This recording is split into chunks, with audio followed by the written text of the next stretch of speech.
17واں غیبی خبر والا معجزہ آج جو آخری تھا، جس کو میں نے تھوڑا سا ڈیٹیل سے ڈسکس کرنا ہے، وہ صحیح بخاری میں 3617، صحیح مسلم میں 7040 اور مشکات میں 5898۔ یہ بہت کریٹیکل چیز ہے۔ انس بن مالک کہتے ہیں رضی اللہ تعالیٰ عنہ کہ ایک شخص عیسائیوں میں سے مسلمان ہوا اور آپ صلی اللہ علیہ وسلم نے اسے اپنا اسسٹنٹ رکھ لیا، منشی کے طور پر کاتب وحی رکھ لیا۔ اس نے سورۃ البقرہ اور سورہ آل عمران خود حضور سے پڑھی صلی اللہ علیہ وسلم۔ وہ اتنا امپریس ہوا کہ مسلمان ہوا، پھر آپ کا کاتب وحی بن گیا۔ تو آپ صلی اللہ علیہ وسلم کے لیے وہ وحی لکھا کرتا تھا۔ پھر اس پہ تقدیر غالب آئی، کچھ عرصے بعد وہ شخص مرتد ہو گیا اور کرسچن سے جا ملا، اور وہاں جا کے اس نے کہنا شروع کر دیا کہ محمد صلی اللہ علیہ وسلم تو نعوذ باللہ ان کو تو کچھ پتا نہیں ہے، جو میں لکھ دیتا ہوں نا یہ وہی مسلمان سمجھ رہے ہوتے ہیں۔ وَلِعَاذُ بِاللَّهِ تَعَالَى۔ ظاہر آپ امی تو تھے، اس میں تو کوئی شک نہیں ہے، لیکن آپ صلی اللہ علیہ وسلم جب وہی لکھواتے تھے پھر وہاں سے پڑھواتے تھے، پھر اس کو خود جو ہے وہ اتھینٹیکیٹ کرتے تھے۔ کوئی ایک بندہ تو نہیں ہوتا تھا، پبلکلی ایسا ہوتا تھا۔ اور یہ آپ کا معجزہ تھا، میں نے پچھلی دفعہ اس کو ڈیٹیل سے ڈسکس کیا کہ آپ کا امی ہونا یہ اللہ تعالیٰ کی طرف سے خاص معجزہ ہے، جس کا ذکر قرآن میں بھی موجود ہے سورۃ العنکبوت میں، کہ اگر اس قرآن کے نزول سے پہلے نہ تو آپ کتاب میں سے کوئی چیز پڑھ سکتے تھے نہ لکھ سکتے تھے، ورنہ کافروں کو شک میں ڈال دیتی کہ یہ کتاب آپ نے خود لکھ لی ہے۔ تو آپ صلی اللہ علیہ وسلم کی شایان شان ہی نہیں تھا، آپ لکھنا پڑھنا نہیں جانتے تھے۔ یہ بہت بڑا معجزہ ہے۔ پھر ایسا کلام لے کے آئے کہ بڑے بڑے شعراء نے اپنے کلام پھاڑ دیے، تو یہ اس کو جسٹیفائی کرتا ہے کہ اس کا سورس ڈیوائن ہے۔ اور پھر آج جس طریقے سے یہ حقیقت کھلی ہے، سنریہم آیاتنا فی الآفاق وفی انفسہم حتی یتبین لہم انہ الحق۔ ان قریب ہم زمین و آسمان میں ان کی جانوں میں ایسی نشانیاں دکھائیں گے، یہ لوگ چیخ اٹھیں گے قرآن اللہ کا کلام ہے۔ آج دیکھ لیں سائنس اپنے عروج پہ ہے، ایک آیت بھی قرآن کی ایسی نہیں ہے جو اسٹیبلش سائنس کے خلاف ہو۔ یہ ہمارا چیلنج ہے۔ اسٹیبلش سائنس کی بات کر رہا ہوں، ہائپوتھیسز کی، تھیوریز کی بات نہیں کر رہا۔ یہی وجہ ہے کہ لوگ تیزی کے ساتھ مسلمان ہو رہے ہیں۔ باقی مسلمانوں کا کردار اس قابل نہیں کہ لوگ اس سے امپریس ہو کے اسلام کی طرف آ رہے ہیں۔ یہ قرآن ہے جو الحمدللہ اس حوالے سے آپ صلی اللہ علیہ وسلم کا زندہ معجزہ ہے، قیامت تک کے لیے واحد معجزہ ہے دعوی نبوت کے اعتبار سے، الحمدللہ۔ تو اس نے یہ بات کرنی شروع کی کہ جو میں لکھ دیتا ہوں وہی ہوتی ہے۔ اسی دوران وہ مر گیا۔ آپ صلی اللہ علیہ وسلم نے فرمایا کہ زمین اسے قبول نہیں کرے گی۔ اللہ اکبر، بہت بڑی پروفیسی تھی۔ اس کے ساتھیوں نے اسے زمین میں دفنایا، صبح لاش باہر پڑی گئی۔ پھر انہوں نے کہا یہ ہو سکتا ہے حضور کے صحابہ نے بدلہ اتارا ہو، اس کی لاش باہر نکالی ہو، حالانکہ ان کی تو یہ تربیت ہی نہیں ہوئی تھی۔ انہوں نے کافی گہری قبر کھودی اور اس کو دوبارہ دفنایا، صبح اٹھے پھر لاش باہر پڑی ہوئی تھی۔ تیسرے دن انہوں نے اتنی گہری قبر کھودی کہ جتنی کھود سکتے سمجھ لیں پانی نکلنے تک کی، اور اسے دفنا دیا۔ پھر صبح اٹھے پھر لاش باہر پڑی تھی۔ پھر لوگوں کو یقین آ گیا کہ یہ کوئی اللہ تعالیٰ کی طرف سے غیبی معاملہ ہو رہا ہے۔ آپ صلی اللہ علیہ وسلم نے جو فرمایا تھا نا زمین اسے قبول نہیں کرے گی، ظاہر ہے آپ صلی اللہ علیہ وسلم کی نبوت کو اس نے چیلنج کر دیا نا۔ کاتب وحی تھا، کوئی عام کاتب وحی بھی نہیں جس نے سورہ البقرہ اور سورہ آل عمران آپ صلی اللہ علیہ وسلم نے خود پڑھی ہوئی تھی۔ تو وہ مرتد ہو گیا۔ تو اس حوالے سے میں اب تھوڑی سی ڈیٹیل گفتگو کرنا چاہتا ہوں کہ بھائیو یہ بڑا ڈر جانے کا مقام ہے، ہمیں اللہ تعالیٰ سے دعا کرنی چاہیے۔ اللہ تعالیٰ بڑا بے پرواہ ہے، یعنی کاتب وحی ہونا اگر کوئی ٹائٹل ہے اور اس ٹائٹل سے کوئی فائدہ ہونا ہوتا تو اس شخص کو ہو جاتا جس کی لاش ہی اٹھا کے بڑے مار دی گئی۔ یعنی اللہ تعالیٰ آپ صلی اللہ علیہ وسلم کی اس خدمت کرنے کی برکت سے اس کو بچا لیتا کہ وہ مرتد نہ ہوتا، یہ غلط حرکتیں نہ کرتا، لیکن ایسا نہیں ہوا۔ اس پہ ایسی تقدیر غالب آئی، جو اس نے برے کام کیے اس کا وہ باروں سے چکنا پڑا۔ اس لیے ہمیں اللہ تعالیٰ سے دعا کرنی چاہیے، اللہم من احییتہ منا فاحییہ علی الاسلام ومن توفیتہ منا فتوفہ علی الایمان، آمین۔ اللہم اجرنا من النار، اللہم اجرنا من النار، اللہم اجرنا من النار۔ بھائیو کاتبین وحی کے اعتبار سے اور قرآن حکیم کی اتھینٹسٹی کے اعتبار سے میں یہاں پر تھوڑی سی ڈیٹیل گفتگو کروں، پھر ہماری یہ گفتگو انشاءاللہ 15-20 منٹ میں کنکلوڈ ہو جائے گی۔ کہ یاد رکھیں کہ قرآن حکیم اپنی حفاظت کے لیے کسی بھی کاتب وحی کا محتاج نہیں ہے. یہ قرآن میں اللہ تعالیٰ نے کیٹاگوریکل مینشن کر دیا ہے. اِنَّا نَحْنُ نَزَّلْنَا الذِّكْرَ وَإِنَّا لَهُ لَحَافِظُونَ. سورۃ الحجر آیت نمبر 9. بے شک اس الذکر یاد دہانی، اللہ کی یاد دلانے والی، تذکیر دلانے والی کتاب کو ہم نے نازل کیا اور ہم ہی اس کی حفاظت کرنے والے ہیں. اللہ تعالیٰ نے اس کی حفاظت کا ذمہ خود اپنے اوپر لیا ہوا ہے. یہ کسی بھی کاتب وحی کے اعتبار سے کسی کی محتاج نہیں ہے یہ کتاب کہ فلاں جو ہے. یہ میں اس لیے بات کر رہا ہوں کہ لوگ جو ہیں وہ بڑا عجیب و غریب اس حوالے سے پراپوگنڈا بھی کرتے رہتے ہیں. تو میں یہ معاملہ کلیئر کر دوں، کافروں کی طرف سے بھی ہوتا ہے اور مسلمانوں کے اعتبار سے بھی ہوتا ہے. یہ کتاب وہ ہے جو بھائیوں تواتر کے ساتھ نقل ہوئی ہے، کسی کاتب وحی کی وجہ سے نہیں. آج بھی جب پرنٹنگ پریس سے قرآن بن کے نکلتا ہے نا، اس کی پروف ریڈنگ کون کرتا ہے؟ حافظ قرآن. دنیا میں اس وقت ملینز کی تعداد میں حافظ قرآن موجود ہیں، لاکھوں میں نہیں، ملینز میں. الحمدللہ ایک محتاط اندازے کے مطابق 1 کروڑ کے قریب موجود ہیں. چلیں یہ کوئی بہت ایگزیجریشن ہوگی، لاکھوں میں تو موجود ہیں. لاکھوں میں تو پاکستان میں آپ کو مل جائیں گے الحمدللہ. تو وہ حافظ قرآن اس کو سرٹیفائی کرتا ہے. آپ دیکھیں اس کے اینڈ پہ لکھا ہوتا ہے ہم نے اس کو حرف بہ حرف پڑھا ہے. کہاں سے دیکھ کے پڑھا ہے؟ جو سینہ بسینہ قرآن ٹرانسفر ہوا ہے تواتر کے ساتھ.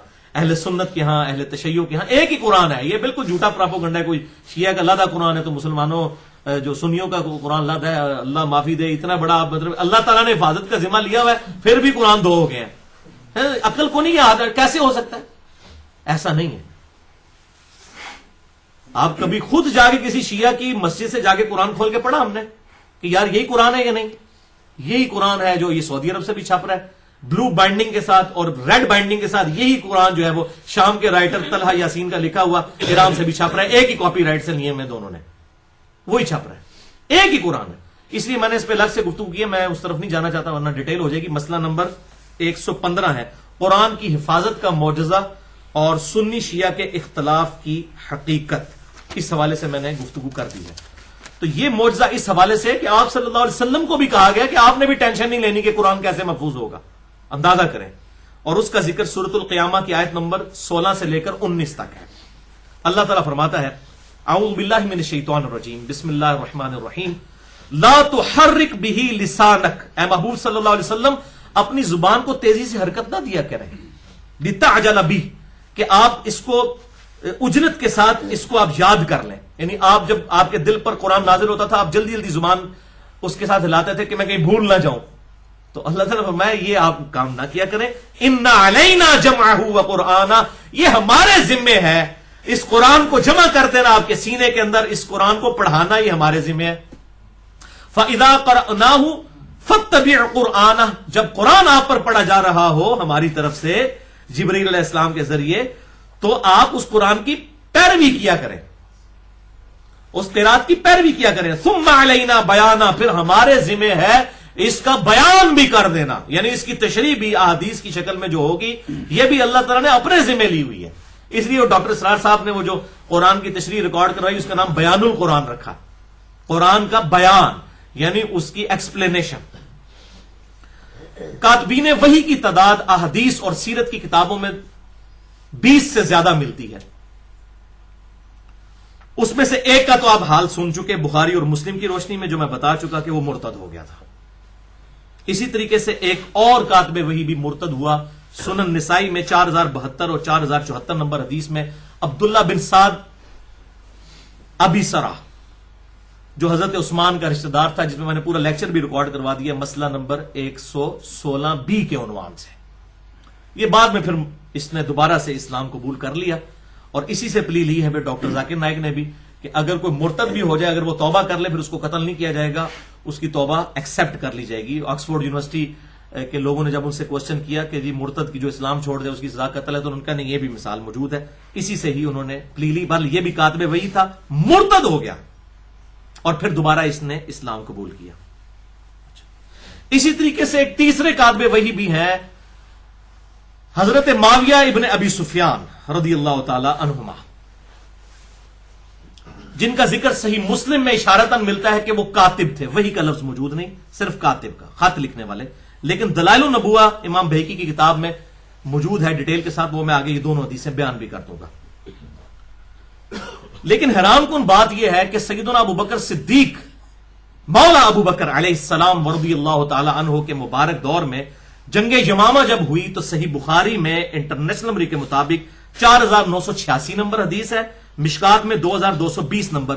سیدنا عمر فاروق رضی اللہ تعالی عنہ و علیہ السلام، مولا عمر علیہ السلام، انہوں نے مشورہ دیا، اے امیر المومنین، صحیح بخاری 4986 مشکات میں 2220، کہ آپ صلی اللہ علیہ وسلم کے مبارک دور میں تو ایک جگہ پہ کمپائلڈ فارم میں نہیں تھا، ویسے آپ نے خود ہی لکھوایا سارا قرآن، لیکن حفاظ موجود تھے، کمپائلڈ فارم میں ایک جگہ دو گتوں کے درمیان موجود نہیں تھا. تو انہوں نے کہا کہ مصحف کو ایک جگہ جمع کر لیا جائے. تو سیدنا ابو بکر صدیق پہلے تو ریلیکٹنٹ تھے، بعد میں انہوں نے آپ کا مشورہ قبول کیا، اور پھر اس کے بعد انہوں نے سیدنا زید ابن ثابت رضی اللہ تعالیٰ عنہ کو بلایا اور ان کی ذمہ داری لگائی، اور دو جملے بولے سیدنا ابو بکر صدیق رضی اللہ تعالیٰ عنہ نے. کہا کہ زید آپ عقل مند نوجوان ہیں، آپ پر کسی قسم کا الزام نہیں ہے، آپ صلی اللہ علیہ وسلم کے لیے آپ وہی لکھا کرتے تھے، لہذا قرآن حکیم کو ایک جگہ کمپائلڈ فارم میں آپ جمع کریں. تو حضرت معاویہ کو تو نہیں بلایا، وہ کاتب وہی تھے، تو ان کو بلایا جاتا، ان کی ذمہ داری یا ان کو ایک کمیٹی بنا دی جاتی، جس طرح یہاں سیاسی کمیٹی بنتی ہے کہ ایک بندہ ادھر سے ڈال لیں، ادھر سے ڈال لیں، ادھر سے ڈال لیں. انہوں نے صرف ایک بندے کی ڈیوٹی لگائی، زید ابن ثابت رضی اللہ تعالیٰ عنہ، اور کہا آپ پہ الزام نہیں ہے کسی قسم کا، یعنی آپ ٹرو مومن ہیں، یعنی شروع سے حضور کے ساتھ ہیں اور آپ وہی لکھتے ہیں، یعنی موسٹ ریلائبل پرسنالٹی آپ ہی ہے، آپ کے ذمہ کیا جائے. زید ابن ثابت کہتے ہیں اللہ کی قسم اگر ابو بکر رضی اللہ تعالیٰ عنہ وعلیہ السلام مجھے یہ کہتے نا کہ پہاڑ ایک جگہ سے کھود کے دوسری جگہ پہنچا دے تو میں زیادہ پریشان نہ ہوتا. اس سے مشکل کام یہ تھا کہ میرے ذمہ اتنی بڑی ذمہ داری انہوں نے لگا دی کہ قرآن حکیم کو ایک جگہ جو ہے کمپائلڈ فارم کے اندر جمع کیا جائے. بہرحال انہوں نے یہ معاملہ کیا الحمدللہ، اور قرآن حکیم کا یہ مصحف ہمارے پاس موجود ہے الحمدللہ اس حوالے سے. لہذا حضرت معاویہ بن ابی سفیان رضی اللہ تعالیٰ عنہ کے بارے میں جو بخاری اور مسلم میں ایسی احادیث آتی ہیں جس سے ان کے کریکٹر کے حوالے سے کافی کمزوریاں امت کے سامنے امام بخاری اور امام مسلم لے کر آئے، تو منکرین حدیث تو ان حدیثوں کو ہی جعلی کہتے ہیں. دوسری طرف جو اہل سنت ہیں وہ حدیثیں کہتے ہیں یہ حدیثیں تو ٹھیک ہیں، بیان نہیں کرنی چاہیے. تو بھئی اگر بیان نہیں کرنے والی تھی تو امام مسلم نے صحیح مسلم کے مقدمے میں لکھا ہے کہ میں صحیح مسلم عوام الناس کے لیے لکھ رہا ہوں. بیان تو انہوں نے کی ہیں، امت تک بات پہنچائی ہے کہ حق بات کیا ہے. اور میں مولویوں کو سنتا ہوں، ایک سعودی عرب میں مولوی بیٹھا ہوا ہے، اس کو عجیب و غریب قسم کی وہ باتیں کر رہا تھا، ایک انڈیا کا مولوی ہے وہ بھی باتیں کر رہا تھا کہ جی حضرت معاویہ کے بارے میں اگر آپ نے بات کی نا تو قرآن شک میں پڑ جائے گا، لعنت اللہ علی الکاذبین. اور قرآن معاویہ بن ابی سفیان رضی اللہ تعالیٰ کا محتاج ہے، جن کی ڈیوٹی بھی نہیں لگائی گئی ابو بکر صدیق کی طرف سے. وہ زید ابن ثابت کی ڈیوٹی لگی، قرآن شک میں پڑ جائے گا، اور تہاڈی روٹیاں شاکی چ پی جان گیاں، جہی ملوکیت دیا تنخواہ پہ کھاندے ہو وہ شاکی چ پی جان گیاں. اور نمک حلالی تو تسی کرنی ہے نا جنہاں کو لے کے پہ کھاندے ہو. قرآن شک میں پڑ جائے گا جی، یہ تو حضرت معاویہ پہ اٹیک جو ہے وہ قرآن پہ اٹیک ہے، وہ وہی لکھا کرتے تھے. اور بھائی کیڑی وہی لکھی؟ فتح مکہ کے موقع پر جو بندہ مسلمان ہوا جب 99.99% قرآن نازل ہو چکا ہے، اس کے بعد کون سی وہی لکھی ہے؟ اور اگر لکھی تھی اور لیبل پرسنالٹی تھی تو حضرت ابوبکر صدیق رضی اللہ تعالیٰ عنہ ان کی ڈیوٹی لگا دیتے نا، جو تسی مامے بنے ہوئے ہو جناب 1400 سال بعد انہوں نے وکالت پہ کر دیو، کمیٹی شامل کر دیتے. انہوں نے زید ابن ثابت کو کہا کہ آپ وہی لکھا کرتے تھے، آپ نوجوان ہیں اور آپ پہ کسی قسم کا الزام نہیں ہے، آپ کی ڈیوٹی ہے. تو بھائی حضرت معاویہ کا کوئی محتاج نہیں ہے، قرآن کسی بھی کاتب وحی کا محتاج نہیں ہے. آپ آیات سن چکے ہیں، اللہ تعالیٰ نے یہ اپنے ذمہ خود لیا تھا، یہ اللہ تعالیٰ نے محفوظ کیا ہے. اور یہ لکھنے کی وجہ سے صرف محفوظ نہیں ہے، یہ سینہ بہ سینہ قرآن جو ہے وہ تواتر کے ساتھ پوری دنیا کے اندر مسلمانوں کے سینوں میں چل رہا ہے. اور آج بھی جب بھی اس کی اتھینٹیکیشن کی جاتی ہے پرنٹنگ پریس سے، وہ حافظ قرآن کرتا ہے، اس کے پاس کوئی نسخہ نہیں ہوتا، وہ اپنے جو سینے میں محفوظ ہے اس کی بنیاد کے اوپر الحمدللہ کرتا ہے. تو یہ کسی کا محتاج نہیں ہے. الحمدللہ خلفائے راشدین کے ذریعے اللہ تعالیٰ نے علیہم السلام ان کے ذریعے اس کتاب کو محفوظ فرما دیا. اس حوالے سے میں آخر میں 3 حدیثیں بیان کرنا چاہتا ہوں صحیح مسلم سے، تاکہ یہ معاملہ میں کاتب وحی والا مسئلہ جو ہے اس کو بالکل کھول کر ایک امت تک یہ بھی حق بتا دوں، تاکہ یہ مجھے پھر بعد میں گالیاں نکالیں. لیکن مجھے کوئی گالی نہ نکالے، جس نے نکالنی امام مسلم کو نکالے اور اپنا ایمان برباد کرے، جنہوں نے یہ کتاب لکھ کر اور امت کو حق بات بتائی. آپ کے مولویوں نے، آپ کے استادوں نے آپ کو نہیں بتائی تو انہوں نے جان نو پیٹو، منو کو پیٹ دو. میرا تو آپ کو شکر گزار ہونا چاہیے کہ میرے ذریعے سے آپ کو حق بات پتہ چل رہی ہے جو کہ آپ کی اپنی کتابوں میں لکھی تھی. یعنی یہ صحیح مسلم ہماری اہل سنت کی مشترکہ کتاب ہے، یہ میں نے تو نہیں بنائی گھر بیٹھ کے. تو اس حوالے سے میں نے ایک پورا ریسرچ پیپر بھی اب لکھ دیا ہے، ریسرچ پیپر نمبر 5B، واقعہ کربلا کا حقیقی پس منظر 72 صحیح الاسناد احادیث کی روشنی میں، جس میں 150 روایتیں میں نے جمع کی ہیں. 72 کا ٹائٹل میں نے شہدائے کربلا کی 72 کی نسبت سے لیا ہے. ایک ایک نمبرنگ پہ 4-4 5-5 حدیثیں بھی ہیں اس میں، تاکہ وہ 72 کی نسبت قائم رہے. اور وہ الحمدللہ عربی میں بھی آ چکا ہے. پہلے میں نے عربی میں لکھا ہے، جن کو ہے نا عربی ہم عربی کتابوں سے پڑھتے ہیں، پائی عربی لکھا ہے، پہلے عربی میں لکھا، اردو میں ترجمہ بھی PDF فارم میں اہل سنت پاک.com پہ ریسرچ پیپر نمبر 5B آپ کو مل جائے گا. انگلش کا ترجمہ بھی ہو رہا ہے اور ہندی کا بھی. اردو کو تو اڈل کر دی کی ہے پبلک تو ساری زبانوں میں انٹرنیشنل پمفلٹ الحمدللہ. اس حوالے سے آپ اہل سنت پاک.com سے اس کو ڈاؤن لوڈ کر سکتے ہیں. اس میں بھی میں نے یہ حدیثیں اس میں یہ ڈال دی ہیں. 27 نمبر اس میں جو نمبر آتا ہے اس کے اندر یہ حدیثیں موجود ہیں. پہلی حدیث صحیح مسلم کی انٹرنیشنل نمبر کے مطابق 6409 صحیح مسلم میں ابو سفیان والے چیپٹر کے اندر، اور ہمارے ریسرچ پیپر نمبر 5B میں 27 نمبر پر ہے. یہ عبداللہ بن عباس رضی اللہ تعالیٰ عنہ کہتے ہیں کہ ابو سفیان جب فتح مکہ پہ مسلمان ہوا تو مسلمان نہ تو ابو سفیان کے ساتھ بیٹھتے تھے اور نہ اچھی نگاہ سے اس کی طرف دیکھتے تھے. تو یہ حضور کی خدمت میں حاضر ہوئے اور کہا یا رسول اللہ صلی اللہ علیہ وسلم، نہ تو مسلمان میرے پاس بیٹھتے ہیں نہ مجھے کوئی اچھے طریقے سے دیکھتے ہیں. ظاہر ہے پوری زندگی حضور کے ساتھ دشمنی کی، لڑائیاں کرتا رہا. اب ابو جہل تو بدر میں مارا گیا تھا، اس کے بعد ساری جنگیں ابو سفیان نے لڑی ہیں. تو ایک کوئی سوئچ تو نہیں مسلمانوں کے دلوں میں آن ہو جانا تھا کہ ہاں جی آج تو بعد بھائی 180 ڈگری ہو جائے گا کام. مسلمانوں کو قلق تو تھا، تو مسلمان اس کو کوئی اچھا نہیں سمجھتے تھے، بس صرف کلمے کے احترام تک تھی بات. تو انہوں نے آ کے حضور صلی اللہ علیہ وسلم سے کچھ ڈیمانڈز کی کہ اس طریقے سے مسلمانوں کے دلوں میں میرے لیے محبت آ سکتی ہے. اس میں سے ایک ڈیمانڈ یہ تھی کہ میرے بیٹے معاویہ کو اپنا منشی رکھ لیں. یہ کاتب وحی کہتے ہیں، اینج رکھایا گیا جی کاتب وحی، منشی رکھ لیں، آپ کے لیے کتابت کر دے گا، یہ لکھنا پڑھنا جانتا ہے. تو آپ صلی اللہ علیہ وسلم نے ان کی وہ بات مان لی، باقی باتیں بھی مان لی. اور راوی کہتے ہیں صحیح مسلم کے کہ نبی صلی اللہ علیہ وسلم کی یہ مبارک عادت تھی کہ آپ کبھی کسی کو نہ نہیں کیا کرتے تھے. اور وہ کہتے ہیں کہ اگر ابو سفیان خود سے حضور کو نہ کہتا تو آپ صلی اللہ علیہ وسلم کبھی ابو سفیان کی یہ ڈیمانڈ پوری نہ کرتے، یعنی معاویہ کو اپنا کاتب رکھنے والی ڈیمانڈ کبھی خود سے نہ پوری کرتے. یہ ابو سفیان کی دل جوئی کے لیے آپ نے کیا. اور بھائی جی جو بندے سفارشی بھرتی ہوئے ہیں، یہ اسی لینگویج ہے، سفارشی، پازیٹو سفارش کی بات کر رہا ہوں، ان کو آپ نے کہا یہ قرآن ڈاؤٹ میں پڑ جائے گا جی کاتب وحی. زید ابن ثابت کدھر گیا جس نے ساری کارنامہ کیا ہے؟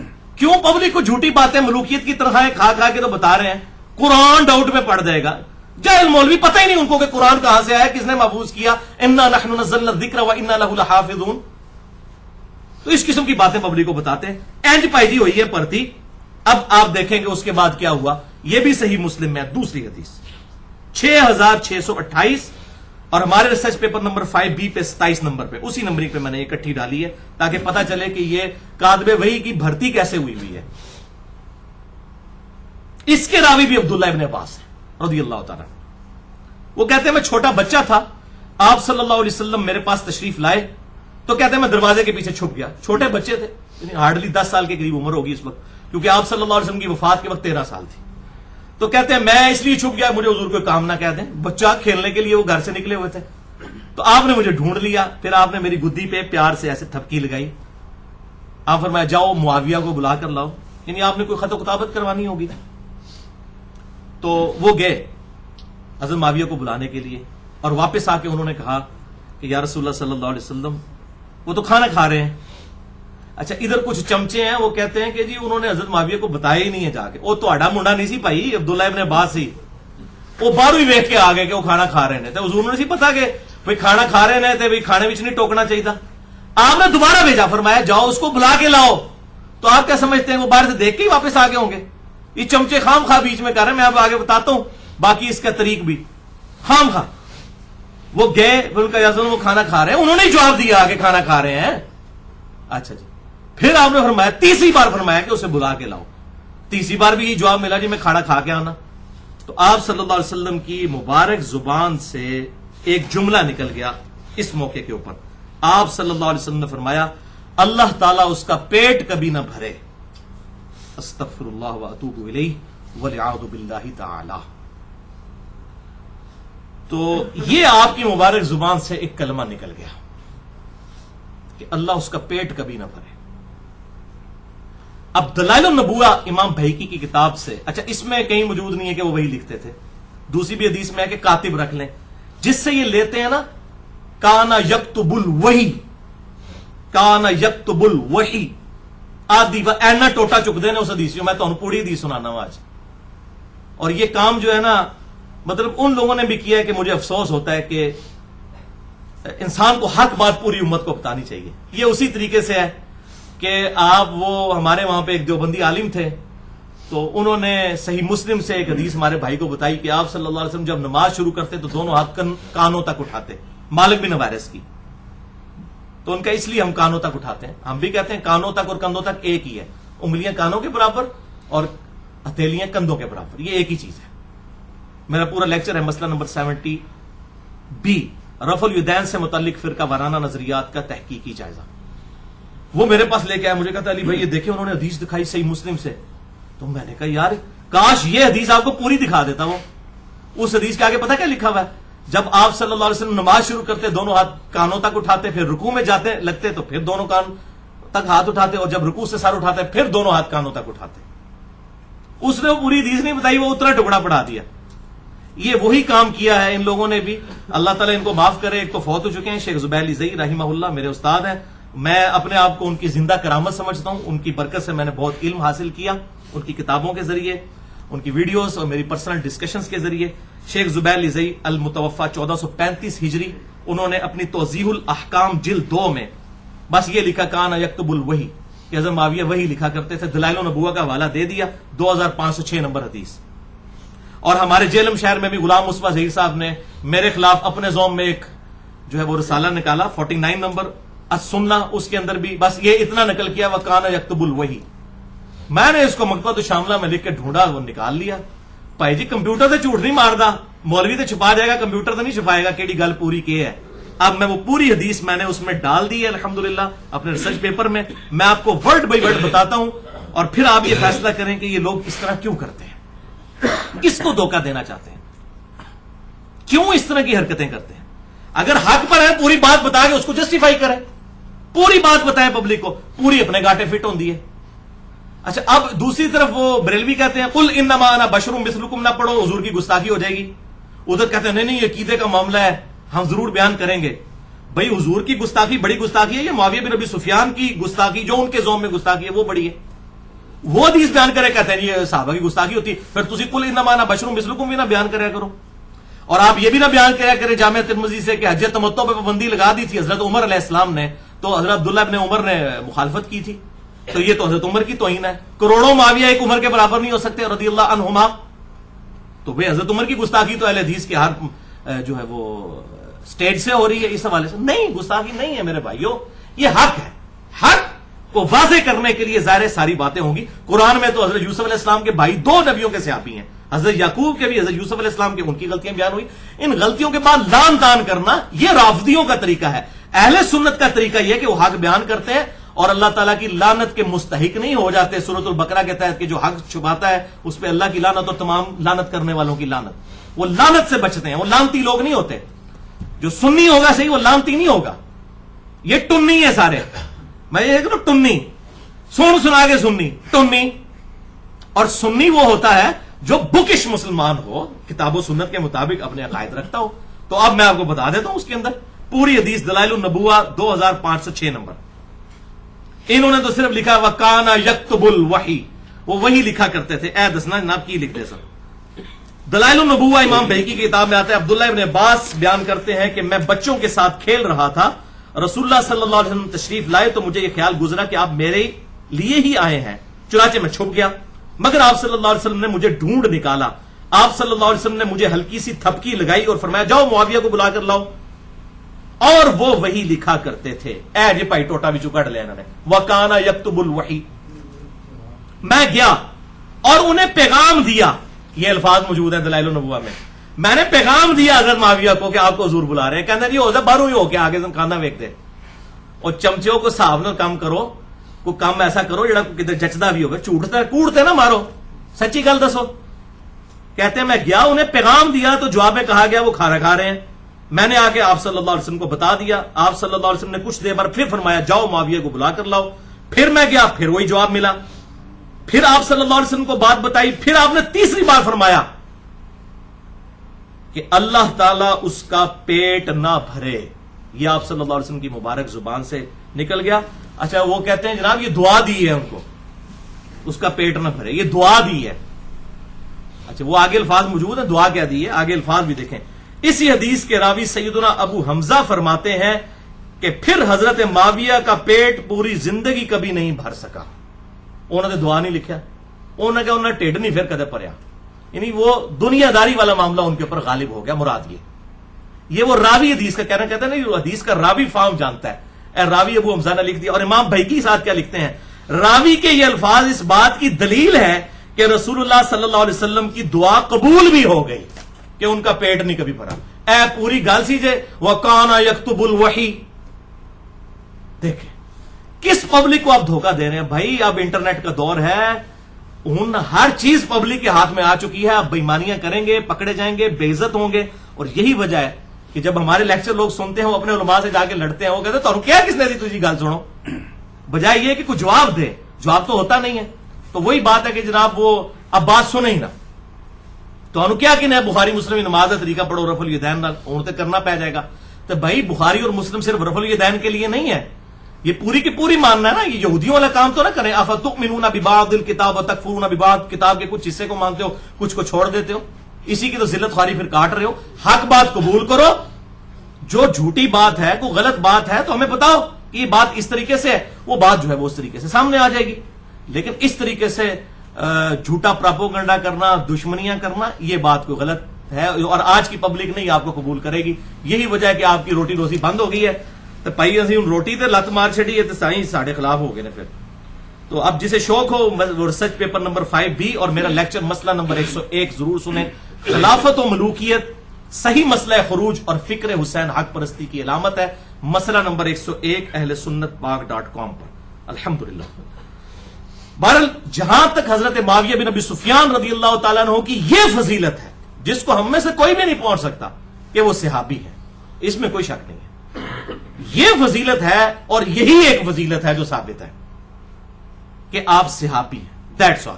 اور یہ میں اپنی طرف سے بات نہیں کر رہا ہوں کہ ان کی صرف یہی فضیلت ثابت ہے. اب میں آپ کو بتانے لگا ہوں پوری دنیا کے اندر صحیح بخاری کی جو نمبر 1 شرح لکھی گئی ہے وہ فتح الباری ہے. امام ابن حجر اسقلانی رحمہ اللہ، المتوفا 852 ہجری، جسے اہل سنت کہلوانے والے سارے گروہ، بریلوی، دیوبندی، اہل حدیث، اسی طریقے سے حنفی، شافعی، مالکی، حنبلی، سب کے سب کہتے ہیں جی فتح الباری جو ہے اور امام ابن حجر اسقلانی وہ اتھینٹک شرح ہے صحیح بخاری کی. اس اتھینٹک کی جو میں ورڈ بائی ورڈ پڑھنے لگا ہوں تاکہ آپ کو معاملہ پتا چل جائے کہ ابن حجر اسقلانی نے اس حوالے سے ٹروتھ کیا ریویل کیا ہے. مناقب صحابہ والا جو چیپٹر ہے صحیح بخاری میں، اس میں جب حضرت معاویہ رضی اللہ تعالیٰ عنہ کا ذکر آتا ہے تو 3 حدیثیں انہوں نے جمع کی ہیں صرف امام بخاری نے ان کے فضائل میں. اور اس کی ہیڈنگ فضائل معاویہ نہیں رکھی بلکہ رکھا ذکر معاویہ، ذکر معاویہ، معاویہ کا تذکرہ. اب یہ باب کا نام ذکر معاویہ جو رکھا گیا، اس پہ کامنٹس کر رہے ہیں امام ابن حجر اسقلانی. یہ میرے کامنٹس نہیں، کسی شیعہ کے نہیں، کسی ناظمی کے نہیں، کسی رافضی کے نہیں، یہ ایک سنیوں کے امام کے کامنٹس ہیں. امام ابن حجر اسقلانی المتوفا 852 ہجری، ان کے کامنٹس میں ورڈ بائی ورڈ یہ جو بعد میں قسطنطینیہ والی بشارت اٹھا لیتے ہیں، کبھی سمندری جہاد والی بشارت اٹھا لیتے ہیں بخاری میں سے اور فٹ کرنا شروع کر دیتے ہیں کبھی کس پہ کبھی کس پہ. تو اگر امام بخاری نے سمندری جہاد والی حدیث سے یہی مطلب لیا ہوتا تو ذکر معاویہ چیپٹر میں ڈال کے تو فضیلت لکھتے نا کہ جنت کی بشارت فٹ ہو گئی ہے. ہم نہیں کہتے کسی کو دوست کی ہے جنتی کہیں، لیکن جو بات بنتی ہے امام بخاری سے فرشتیاں نہیں پتا، تو 1400 سال بعد پتا لگی کہ بخاری میں یہ حدیث ہے سمندری میں آپ کو جنت کی بشارت ابھی دلوا دیتا ہوں. صحیح مسلم میں حدیث ہے انٹرنیشنل نمبر کے مطابق 553 نمبر کہ جس شخص نے پورے خوشو خضو کے ساتھ وضو کیا اور اس کے بعد 2 رکعتیں پڑھ لیں تحیت الوضو کی توجہ کے ساتھ, اس پہ جنت واجب ہو جائے گی. لو ہاں, کوئی قسطنطنیہ کوئی سمندری جہاد کی ضرورت نہیں تانوں, اس بعد جو مرضی کرتے رہو. اس طرح نہیں ہوتا, اور نہ امام بخاری نے اس کو اس چیپٹر میں ڈالا ہے. اب میں زیادہ ڈیٹیل میں نہیں جانا چاہتا, عقل مندوں کے لیے اتنا ہی اشارہ کافی ہے. امام ابن حجر اسقلانی کے کامنٹس صحیح بخاری فتح الباری میں اس باب ذکر معاویہ والی جو حدیث آئی ہے 3766 نمبر صحیح بخاری میں 3766, اس کے تحت ابن حجر اسقلانی کے کامنٹ سنے تو گالاں کٹ رہی ہیں تے ابن حجر نو کڈو, منو نہ کڈنا, میرا کوئی قصور نہیں ہے. چور نہ مارو, چور دی ماں نو مارو. امام ابن حجر اسقلانی لکھتے ہیں امام بخاری رحمت اللہ علیہ نے یہاں صحیح بخاری میں حضرت معاویہ رضی اللہ تعالیٰ عنہ سے متعلق باب کے عنوان میں صرف لفظ ذکر معاویہ بیان کیا اور فضیلت یا منقبت جیسے الفاظ استعمال نہیں کیے, یعنی فضائل معاویہ نہیں لکھا, کیونکہ اس حدیث سے کوئی فضیلت معلوم ہی نہیں ہوتی. وہ حدیث کیا تھی کہ حضرت معاویہ ایک وتر پڑھا کرتے تھے. تو ابن عباس کو آ کے شکایت کی گئی کہ یہ تو ایک ہی وتر پڑھتے ہیں. تو انہیں شکایت کی گئی کہ وہ ایک ہی وتر پڑھتے ہیں. شکایت تو انہوں نے کہا وہ صحابی ہیں, ان کو چھوڑ دو, فقیہ ہیں وہ, اگر یہ کام کر رہے ہیں تو ان کے اوپر کوئی یہ ہے جناب. اس میں سے انہوں نے لکھا کہ فقیہ اور صحابی ہم مانتے ہیں الحمدللہ, عقلمند صحابی تھے, بہت عقلمند تھے, ہم مانتے ہیں, اس میں کوئی شک نہیں ہے. تو یہ فضیلت نکلی ہے, اور اس حدیث کے تحت یہ سارے کامنٹس چل رہے ہیں ابن حجر اسقلانی کے. تو وہ کہتے ہیں کہ امام بخاری نے لفظ فضیلت یا منقبت جیسے الفاظ ذکر نہیں کیے کیونکہ اس حدیث سے کوئی فضیلت معلوم ہی نہیں ہوتی. یہ ابن حجر لکھ رہے ہیں, میں نے نہیں. البتہ ابن عباس کا حضرت معاویہ کے لیے فقیہ اور صحابیت کا بیان کرنا بطور فضیلت کافی ہے. تاہم امام ابن ابی عاصم رحمہ اللہ نے حضرت معاویہ کے مناقب میں ایک رسالہ لکھا ہے. اسی طرح کا کام ابو عمر غلام نے بھی کیا اور ابو بکر نقاش نے بھی کیا, اور امام ابن جوزی المتوفا 597 ہجری جنہوں نے جزید کے خلاف کتاب بھی لکھی ہے, محدث ابن جوزی, انہوں نے من گھڑت احادیث کی نشاندہی کرنے والی ان کی مشہور کتاب الموضوعات میں بھی کچھ روایتیں ذکر کی ہیں. کتنے کتنی نے الموضوعات, یہ انگوٹھے چومنے والی حدیث بھی الموضوعات میں ہے.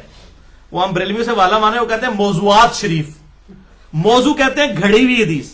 اے بھی یہ حضرت معاویہ دی بڑی فضیلتاں آئی ہیں, موضوعات شریف اس نے گھڑی ہوئی حدیثیں. یہ ابن جوزی لکھتے ہیں موضوعات شریف, یہ موضوعات بھی شریف ہو گیا. میں بھی کچھ روایتیں ذکر کر کے امام اسحاق بن راہوے المتوفا 238 ہجری جو امام بخاری کے استاد ہیں, ان کا قول ابن جوزی نے نقل کیا کہ حضرت معاویہ کی فضیلت میں صحابیت کے سوا کوئی بھی چیز ثابت نہیں ہے. امام ابن حجر اسقلانی مزید لکھتے ہیں یہی وجہ ہے کہ امام بخاری نے بھی اپنے استاد امام اسحاق بن راہوے المتوفا 238 ہجری پر ہی اعتماد کیا ہے اور حضرت معاویہ کے ذکر میں لفظ فضیلت یا منقبت استعمال کرنے سے گریز کیا. تاہم اپنی گہری نظر سے ایسا استنباط فرمایا, یعنی حضرت معاویہ کو صحابی ثابت کیا کہ جس سے روافظ کی بھی سرکوبی ہو جائے. یہ مردود جو رافضی کہتے ہیں کہ نعوذ باللہ وہ منافق تھے یا کافر تھے, حضرت معاویہ بن ابی سفیان رضی اللہ تعالیٰ عنہ, ان کا بھی رد کیا انہوں نے تاکہ یہ ثابت ہو جائے کہ وہ صحابی تھے, انہوں نے کلمہ پڑھا تھا, مسلمان ہوئے تھے. اور امام نسائی المتوفا 303 ہجری کا واقعہ اس بارے میں مشہور ہے. انہوں نے بھی اپنے استاد امام نسائی کے بھی استاد ہیں, امام بخاری کے بھی استاد ہیں, امام اسحاق بن راہوے المتوفا 238 ہجری, ان پر اعتماد کیا اور اپنی مشہور کتاب فضائل صحابہ میں کوئی بھی حدیث حضرت معاویہ کی فضیلت میں ذکر نہیں کی. اور پھر امام حاکم المتوفا 405 ہجری کا بھی قصہ اسی طرح ہے. امام ابن جوزی المتوفا 597 ہجری نے عبداللہ بن احمد سے ان کے والد امام احمد بن حنبل کا مکالمہ بھی نقل کیا ہے, جو انہوں نے اپنے والد احمد بن حنبل سے پوچھا. یہ ہے بڑی کریٹیکل بات جو امام ابن جوزی المتوفا 597 ہجری نے نقل کی ہے. امام احمد بن حنبل سے ان کے بیٹے نے پوچھا کہ سیدنا علی بن ابی طالب اور حضرت معاویہ بن ابی سفیان رضی اللہ تعالی عنہما کے اختلاف سے متعلق آپ کی کیا رائے ہے؟ تو امام احمد بن حنبل المتوفا 241 ہجری نے کچھ دیر تک سر جھکائی رکھا. یہ میں ان کے جواب دیا پتر لوں کہ گستاخی نہ ہو جائے, تو سوچتے رہے تھوڑی دیر تک, یا کوئی ایسا جملہ بولوں کہ وہ سب کچھ کمپریہنسو ہو. تھوڑی دیر بعد انہوں نے سر اٹھا کر کہا میرے بیٹے خوب سمجھ لے, سیدنا علی بن ابی طالب کے دشمن بہت زیادہ تھے, جنہوں نے ان کے عیب تلاش کرنے کی بڑی کوشش کی مگر ناکام رہے۔ چنانچہ ان دشمنوں نے ایک متبادل چال کے طور پر ایک دوسرے شخص یعنی معاویہ بن ابی سفیان کو اپنے مقصد کی برآوری کے لیے موزوں پایا جو کہ ان سے جنگیں کر چکا تھا۔ چنانچہ ان دشمنوں نے حضرت علی رضی اللہ تعالیٰ عنہ کے مقابلے پر حضرت معاویہ کو بڑھا چڑھا کر پیش کیا۔ امام احمد بن حنبل کے اس جواب میں اشارہ ہے، یہ ابن حجر اسقلانی لکھتے ہیں کہ یہ احمد بن حنبل نے جو کہا نا کہ انہوں نے بڑھا چڑھا کے پیش کیا، تو ابن حجر اس پہ کامنٹس کر رہے ہیں۔ وہ کہتے ہیں کہ اس میں احمد بن حنبل نے یہ جواب دیا، اس میں اشارہ ہے کہ کچھ لوگوں نے حضرت معاویہ کے لیے بے بنیاد فضائل گھاڑ لیے ہیں جن کی کوئی اصلیت نہیں ہے۔ یہ حقیقت ہے کہ حضرت معاویہ رضی اللہ تعالیٰ عنہ کے لیے روایات فضیلت تو بہت زیادہ آئی ہیں، مگر ان احادیث میں سے کوئی ایک حدیث بھی اسنادی اعتبار سے اصول محدثین پر صحیح نہیں ہے، کیٹیگوریکل ڈینائی۔ اسی لیے امام اسحاق بن راہوی، امام نسائی رحمہ اللہ نے اس موقف کو بڑے یقین کے ساتھ اختیار کیا ہے کہ حضرت معاویہ رضی اللہ تعالیٰ عنہ کی فضیلت میں صحابیت کے علاوہ کوئی اور چیز ثابت نہیں ہے۔ یہ ہے بھائیو وہ ساری چیز۔ البتہ میں چونکہ منصف مزاج آدمی ہوں، میں آخر میں ان کی صحابیت ثابت کرنے کے لیے اپنی گفتگو کو کنکلوڈ کرتا ہوں۔ صحیح مسلم کی وہ جو تیسری حدیث میں نے بیان کرنی تھی، انٹرنیشنل نمبر کے مطابق 6857 ہے، مشکات میں بھی موجود ہے 2278، جو مسند احمد میں بھی ہے، اور اکثر یہ طارق قادری صاحب اسے وہ میلاد کی محفل کے ثبوت میں یہ حدیث پیش کر رہے ہوتے ہیں، صحیح مسلم اور مسند احمد کی۔ ابو سعید خدری رضی اللہ تعالیٰ عنہ کہتے ہیں کہ ایک دن حضرت معاویہ بن ابی سفیان رضی اللہ تعالیٰ عنہ مسجد میں تشریف لائے تو کچھ صحابہ کرام، کچھ تابعین بیٹھے ہوئے آپس میں گفتگو کر رہے تھے، تو حضرت معاویہ ان کے قریب آئے اور کہا کہ یہاں تم کس لیے بیٹھے ہو؟ تو انہوں نے کہا ہم اللہ کا ذکر کرنے بیٹھے ہیں، اللہ رسول کی باتیں کر رہے ہیں۔ تو حضرت معاویہ نے کہا کہ اللہ کی قسم اٹھا کر کہو کہ تم اسی کام کے لیے بیٹھے ہو۔ انہوں نے کہا کہ اللہ کی قسم ہم صرف اللہ تبارک و تعالیٰ کے ذکر کے لیے یہاں پر بیٹھے ہیں۔ تو پھر حضرت معاویہ رضی اللہ تعالیٰ عنہ نے کہا کہ میں نے یہ قسم اس لیے نہیں اٹھوائی کہ معاذ اللہ میں نے کوئی بدگمانی کی ہے تمہارے بارے میں، بلکہ آپ رضی اللہ تعالیٰ عنہ نے سنت پر عمل کیا۔ آپ کہتے ہیں ایک دفعہ ہم بھی اسی طریقے سے مسجد میں بیٹھے ہوئے تھے اور آپ صلی اللہ علیہ وسلم تشریف لائے ہمارے پاس، اور آپ نے ہم سے پوچھا کہ تم کس لیے بیٹھے ہو؟ تو ہم نے کہا کہ ہم اس چیز پر شکر ادا کرنے کے لیے بیٹھے ہیں کہ اللہ تعالیٰ نے ہمیں اسلام کی دولت عطا فرمائی، مرنے سے پہلے حق دکھا دیا، الحمدللہ، اس پہ اللہ کا شکر ادا کر رہے ہیں۔ تو حضور صلی اللہ علیہ وسلم نے فرمایا اللہ کی قسم اٹھاؤ کہ اسی لیے بیٹھے ہو۔ تو انہوں نے کہا یا رسول اللہ اسی لیے بیٹھے ہیں، اللہ کی قسم اٹھاتے ہیں۔ تو پھر آپ صلی اللہ علیہ وسلم نے بھی فرمایا کہ میں نے کوئی بدگمانی کی وجہ سے قسم نہیں اٹھوائی، بلکہ ابھی ابھی جبرائیل علیہ السلام میرے پاس آئے تھے اور انہوں نے فرمایا کہ آپ کے ان اصحاب کی وجہ سے اللہ تعالیٰ فرشتوں کے سامنے بھی فخر فرما رہا ہے۔ فرشتوں نے کہا تھا نا کہ یہ بندے تو قتل و غارت کریں گے، تو انہیں کس لیے پیدا کیا؟ یہ بھی تو بندے ہیں جنہوں نے نبی کی دعوت قبول کر لی۔ تو اس حدیث سے میرے نزدیک حضرت معاویہ رضی اللہ تعالیٰ کی یہ فضیلت ثابت ہوتی ہے، ان کی صحابیت اور ان کا اسلام لانا۔ تو یہ دو ایکسٹریمز ہیں، ایک طرف روافظ کی ایکسٹریم ہے جو ان کو منافق یا نعوذ باللہ کافر کہتے ہیں، دوسری طرف سنیوں میں گھسے ہوئے ناصبیوں کی ایکسٹریم ہے کہ جو وہ ہر جھوٹی فضیلت ثابت کر کے ان کو حضرت علی سے اوپر کرنے کی کوشش کرتے ہیں، ان کو یزید کو حضرت حسین سے اوپر کرنے کی کوشش کرتے ہیں، بالکل جعلی طریقوں سے۔ جو صحیح چیز ہے وہ میں نے آپ کو بتا دی ہے۔ تو یہ اس سے وہ ربیع الاول کا وہ کہتے ہیں میلاد کی محفل منا رہے تھے، اس میں کہیں میلاد نہیں لکھا بھائی میرے، وہ تو شکر ادا کر رہے تھے، جیسے یہاں ہم درس قرآن کے لیے جو لوگ جمع ہیں تو اللہ کا شکر ادا کر رہے ہیں، وہ یہ کر رہے تھے، میلاد وغیرہ نہیں منا رہے تھے۔ تو وہ ہر بندہ اپنی مطلب کے رزلٹ نکالتا ہے، جو حدیث خود کسی نے پڑھنی نہیں ہے۔ صحیح مسلم 6857 نمبر، مشکات میں بھی 2278 نمبر موجود ہے۔ بھارت صحابہ کرام ایک لیول کے سارے نہیں تھے، اس میں کئی باتیں اور ہو سکتی ہیں لیکن میں سکپ کرتا ہوں۔ میرا مسئلہ نمبر ہے 96، عظمت صحابہ، رد المنافقین اور سنی شیعہ کے اختلاف کا تحقیقی جائزہ۔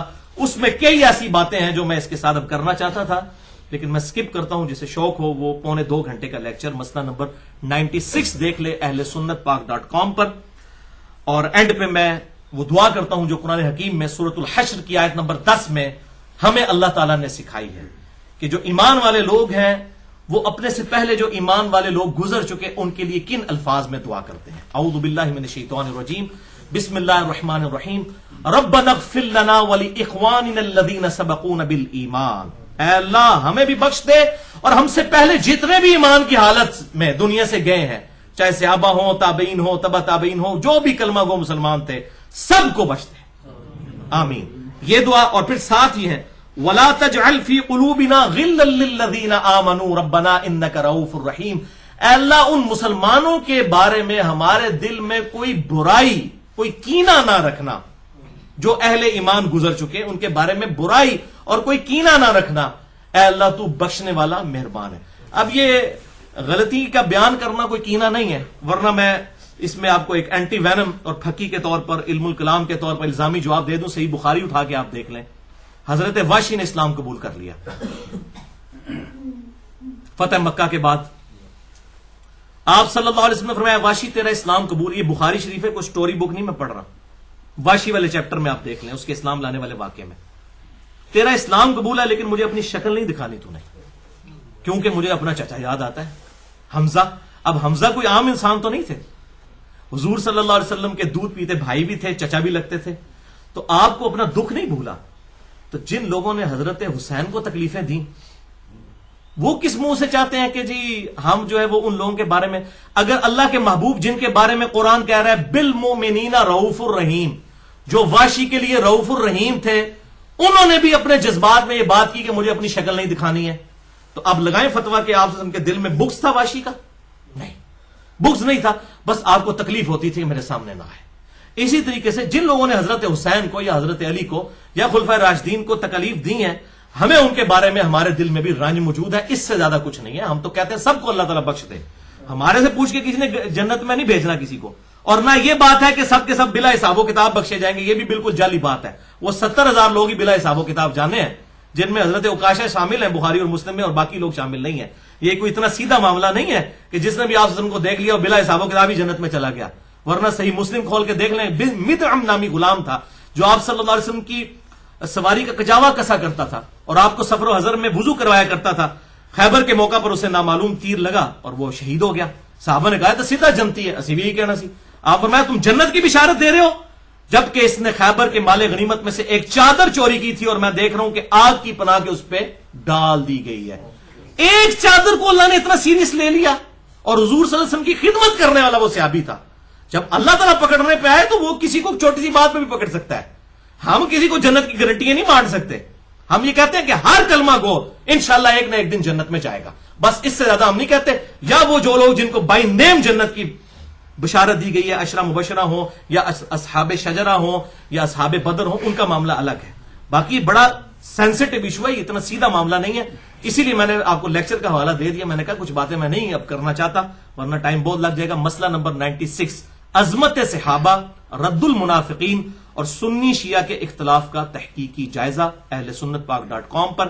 اللہ تعالیٰ سے دعا ہے جو حق بات میں نے کہی اللہ تعالیٰ ہمارے دلوں میں راسخ فرمائے، اگر جذبات میں میرے منہ سے کوئی غلط بات نکل گئی تو اللہ تعالیٰ ہمارے دلوں سے محف کر دے، ہمیں کتاب و سنت کی تعلیمات پر عمل کرتے ہوئے، اجماع کو حجت مانتے ہوئے دوسرے بھائیوں تک پہنچانے کی توفیق عطا فرمائے۔ سبحانک اللہم و بحمدک، اشہد ان لا الہ الا انت، استغفرک و اتوب الیک، وما علینا الا البلاغ المبین۔